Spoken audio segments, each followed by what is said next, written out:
1947 को दस्तखत किए हैं, लेकिन वो कंडीशनल था।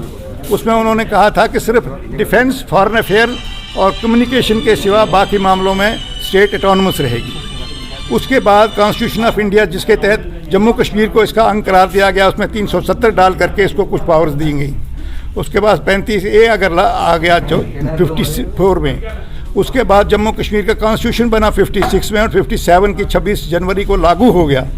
उनमें जम्मू कश्मीर को हिंदुस्तान का अंग, यानी कॉन्स्टिट्यूंट असेंबली जो है वो लोगों की नुमाइंदगी करती है और महाराजा ने भी इलाहा किया है। और इसी के साथ बाकी चीज़ें जितनी हुई थी, इन्होंने 5 अगस्त 2019 को जो फैसला किया है उससे इलाहा कमज़ोर हुआ है और 2 डॉक्यूमेंट्स जो 370 और 35A को रिजेक्ट करने के साथ ही जम्मू कश्मीर का कॉन्स्टिट्यूशन भी रिडेंडेंट हो गया है।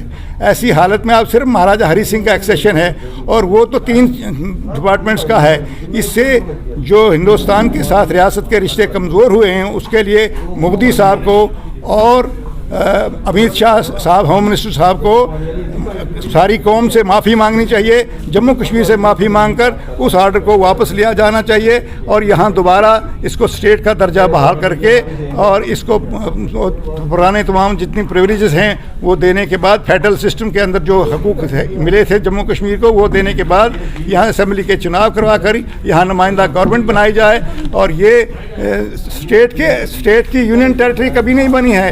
यूनियन टेरिटरी की स्टेट्स बनती हैं, लेकिन यहाँ पर एक बड़ी स्टेट जो एक क्लास स्टेट थी महाराजा के वक्त में, अंग्रेज़ों ने इसको एक क्लास स्टेट के कैटेगरी में रखा था। तो ऐसी हालत में इस सारे मामले को उल्ट पलट करना जो है, इससे मुल्क को नुकसान पहुँचा है। इलाहा कमज़ोर हो गया है, उसको कमज़ोर करने की एक साजिश हुई है और उसको अनडन किया जाना चाहिए। और साथ ही सुप्रीम कोर्ट से हम ये मुतालबा करते हैं कि सुप्रीम कोर्ट में ये मामला ज़ेर गौर है, इसके बावजूद ये पंचायतों की कौंसिल बना रहे हैं, बोर्ड की कौंसिल बना करके 14 असम्बली सीट बना ली हैं। और 14 असम्बली सीट्स क्या हैं, इरेशनल तरीके से दिमाग अप्लाई किया नहीं। सांबा डिस्ट्रिक्ट की 99 पंचायत हैं और जम्मू डिस्ट्रिक्ट की 292 पंचायत हैं और उसकी भी 14 कौंसिल की सीटें होंगी, इसकी भी 14 होंगी। और डोडा की 12 हैं, उसकी या 17 हैं, उसकी भी 14 सीटें होंगी। ऐसी हालत में जो ज़मीनों का कानून बना है, जो नौकरियों के बारे में बन रहा है, ऐसी हालत में इन सबको विड्रा किया जाना चाहिए और पुरानी सिचुएशन बहाल की जानी चाहिए और यहाँ पर जमहूरियत की बहाली के लिए कदम उठाए जाने चाहिए। इसमें हमारे शेख अब्दुल रहमान साहब चीफ पैटर्न हैं, हमारे सलीम मीर साहब एग्जेक्टिव मेंबर हैं, बिलाल खान जी हैं, या हाकिम साहब पार्टी के प्रेसिडेंट भी हैं और ये मेंबर हैं। हम 3 बातें जो है इस आज शॉर्टली कहेंगे कि जो रियासत जम्मू कश्मीर एक क्लास रियासत थी, जिसका स्टेट सब्जेक्टरी जो जहाँ के लोग थे वो मालिक थे कि कैसे इसे चलाया जाए और कैसे इसे रखा जाए। इसने कॉन्स्टिट्यूएंट असेंबली बनाकर, जम्मू कश्मीर का आइन बनाकर एक बहुत अच्छा निज़ाम बनाया हुआ था, जिसमें फ्री एजुकेशन थी, जिसमें लैंड टू टिलर था।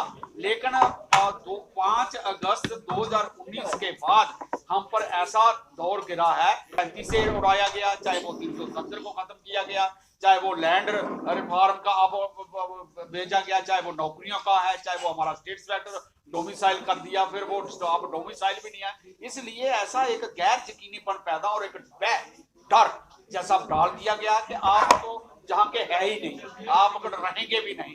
और हो सकता है कि इस तरीके से हमारा कल्चर भी बदल जाए, हमारे चाल ढाल भी बदल जाए, हमारी पढ़ाई भी ना हो, हमारी जायदाद भी नहीं रहे और जो चुग्गी कल्चर कहीं नहीं है जम्मू कश्मीर में, वो